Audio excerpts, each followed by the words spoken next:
If you don't want to be spoiled to Attack on Titan, I recommend you leave this video immediately. 3, 2, 1. Levi Ackerman. This chapter.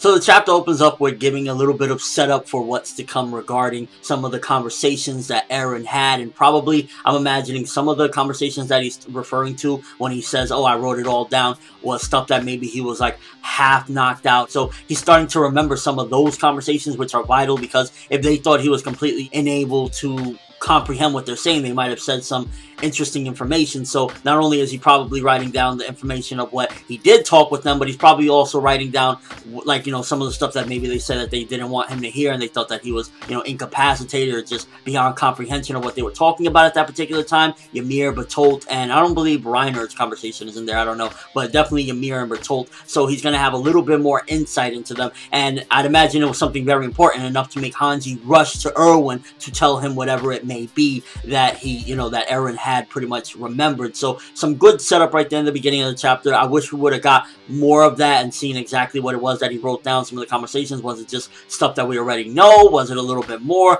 I would have liked to see more of that, but at the very least, he got the information in there before what was to come at the end of this chapter. And I feel as though as the series progresses, Hanji continues to get even further unstable. Pretty much like with every chapter that passes, you see that she is just getting more mentally screwed up. Like, we knew Hanji was a nut job, and we never really got her past as to what made her completely just nutty, like the way she is, whatever. We always love her for that. But with this chapter, again, you see how, like, Nick's death pushed her even further, and she was just, like, screaming at them and kicking tables and everything, and that's definitely due to Nick's death. So you see that the character continuously progresses even further into this nutty and crazy state that she is in, because, like, she's flipping out over anything at this point, and she's screaming, going over the top, and then she says, oh yeah, there was a cockroach there. So you're seeing the character slowly continue to get worse over time, and I wouldn't be surprised if by the end of the series, like, you tell her hi, she's like, fuck you! But by far, the bombshell of this chapter, by far, is that Levi Ackerman. Like, when that guy revealed that name, when he said, oh, he was speaking to the Reeves corpse guy, and he was like, have you seen that guy Levi Ackerman? And I was just thinking to myself, Levi Ackerman. Like, at first, I completely derped for a minute. I was like, wait, Ackerman, I know that name. Who is that? Eren is Jaeger? Mikasa, and that would automatically explain something big, but also it would make me question, because if I'm correct, Mikasa's parents were her parents, so who would Levi and this other guy, this murderous guy, be to her regarding related, unless she was adopted by these people, or something like, you know, they were under the government and all along, you know, there has to be some reason why her father and mother were Ackerman, but then also Levi and this guy would be Ackerman. Maybe they're uncles, maybe they're brothers, maybe they're relatives of some sort, or maybe Ackerman is a code name that they were all given. There's something there definitely to describe it, because also, if you look at Mikasa, even before the stuff that went down, you know, regarding her past or whatever, and her parents being killed, she was always very perceptive and very wise. It was just that all the events that led in her life kind of turned her into the character she is. Likewise with Levi, I'd imagine when he was younger, he wasn't always just this grim person, but he was probably very perceptive, and you could see the traits in the characters, both for the past that they went through. We don't know the extent of what Levi went through. You can only imagine that he's went through a lot of death and trauma. You know, he's seen so many different things, and it turned him into that. And you see both of the characters are very similar. Like, they're kick-ass, they fucking will fuck anyone up, and they also have, like, this I don't give a fuck attitude. And you see the connection there, and it's like, he's an Ackerman. Is he her brother?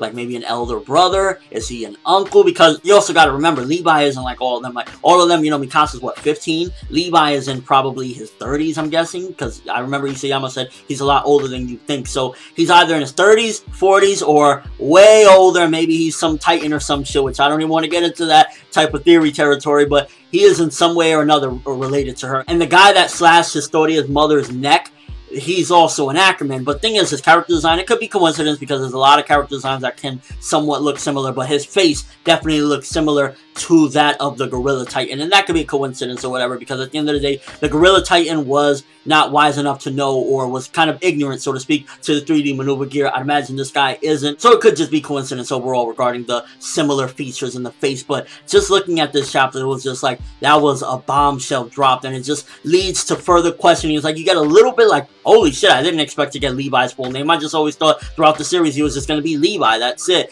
And then you get the connection there, and it just makes you further question, okay, why is he an Ackerman? Why does he have the same last name as Mikasa? Why does this killer that he apparently trained Levi, so to speak? And I'm curious if in the Levi spin-off manga, if we're going to get any hints of this at all. This is just going to be something that happened way deep in Levi's past. Maybe when he was younger, he was kidnapped by this Ackerman guy, or maybe this is his uncle. Like, maybe he's a cousin to Mikasa of some sort. There's so many different scenarios you could run through, because just because they have the same last name doesn't mean that, like, you know, he's immediately her brother, or he's immediately her father. Maybe those were fake parents or some shit. So there's so many different things you could think of regarding that, but just the fact that it makes so much sense. Like, they're both badass, they're both very perceptive. It's just like, goddamn, they're so fucking badass, and like, you see the relation, it's like, it all makes sense. Mikasa and Levi got them badass genes with a touch of killer, because at the end of the day, this dude that is just slashing necks left and right. I mean, he takes the Reeves guy, and after asking him a couple of questions, he just slashes his neck like nothing. He's like, oh, thanks for the kids, you know? So they're some fucked up people. And I think this chapter also wanted to display the similarities between Levi and this guy, because in the chapter, Levi is just threatening Historia, picking her up. You know, you want to run, you can run, but we're going to catch you, we're going to hunt you down, and we don't care. And it's like, those are the brutal personality traits that he has, similar to that guy. That guy will slash anyone's neck. Levi will torture, beat up, go at anybody to get to the goal. So you're seeing the harsher similarities between those two characters. Obviously, the other guy is more extreme. I mean, slashing necks, and he's, you know, just like screaming at a younger girl or whatever. And it makes me wonder, because when Historia was saying, I can't, I'm curious if she meant I can't because something's going to happen to me immediately upon ascension to the throne, or there's some reason why she was saying I can't, or was it just simply nerves? You can interpret it in pretty much two different ways. Either she was just saying, you know, I can't, I'm just Historia, I'm nobody, I can't do that, or I can't because something extremely bad is going to happen if I do that. Because you can see Historia has more knowledge than she's letting on. She's not telling them everything, so her saying I can't could be conceived in a couple different ways, and just overall it's like, yeah, why can't you? Are you just too nervous, or there's something more to it? And I honestly wouldn't be surprised if this Ackerman guy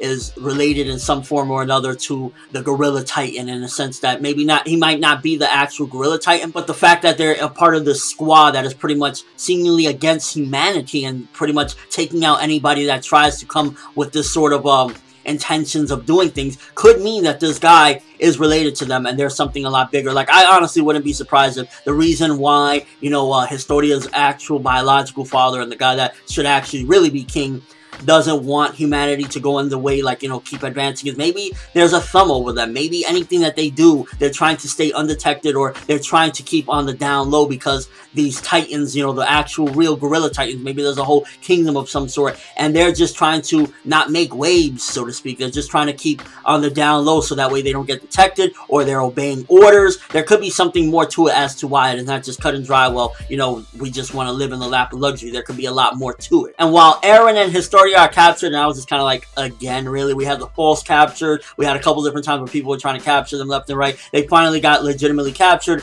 They're not necessarily completely caught either, because beforehand they had the blades put in their mouth and everywhere. So all it would take is for them to pull out the ball gag for a second to let him speak, and he could just slit his tongue right there, bong, turn into a titan, and they're gonna have one hell of a fight on their hands. So I feel with this chapter, this is finally breaking the mold of where, like, you know, the past few chapters was, okay, we're hiding, we're doing things on a sneak tip. They're out of, like, you know, things is blowing out of proportion now. Things is going extremely bad. So now is probably the time where within the next chapter, Eren's gonna go tight and have to fight these guys of some sort, and things is really gonna go down. This is a chapter that is marking the break away from this whole thing of the secret operation, and it's gonna just kick into high gear. And this is a chapter that's making a lot of the stuff prior to this that was kind of like, yeah, well, we're not fighting titans, we're fighting against humanity, a lot more relevant. And I really thought that this chapter did a splendid job with not only you got Levi's full name, and it just makes you question, okay, what is his relation to Mikasa? Is it a family member? Is it just a clan name? You know, what is that? But it also just further progressed things, and it's like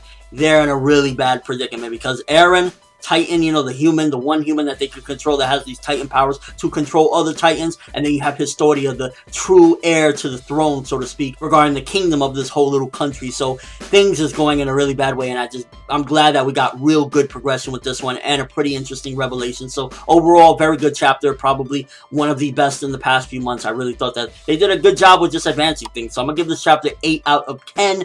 Levi Ackerman, that's all I need to say. I'm so fucking pumped to see what does that mean. What is the connection? Is he like, maybe Levi is hundreds of years old and he is indeed a Titan, or he has Titan biology of some sort. So just interesting stuff all nonetheless. But what do you guys think? First of all, what is his connection to Mikasa, if any? Do you think it's just a name? Do you think there's more to it? And also, what is his connection to that guy? Apparently that guy helped to create and mold him into what he is, but what does that mean even further, if any? Like, is he related as well by blood? Obviously they have the Ackerman name, so you can assume that it's by blood, but just to be safe, it could be just a code name that they were given, and maybe Mikasa's parents were given that name as well. Maybe it's a code name to mean badassness or something in this Attack on Titan world. We can only assume at this point, but definitely, again, very good chapter. And your overall thoughts of it, what do you think is going to go down? Do you think Eren's going to use that blade and go Titan form next chapter? And what do you think regarding that whole thing with Hanji? Do you feel that Hanji is slowly but surely getting even nuttier than when we first seen her? But that's all I have for this review. Thanks for watching. Hope you enjoyed. Thumbs up for that. Levi, Ackerman is like the two most badass characters of this series, and they're related.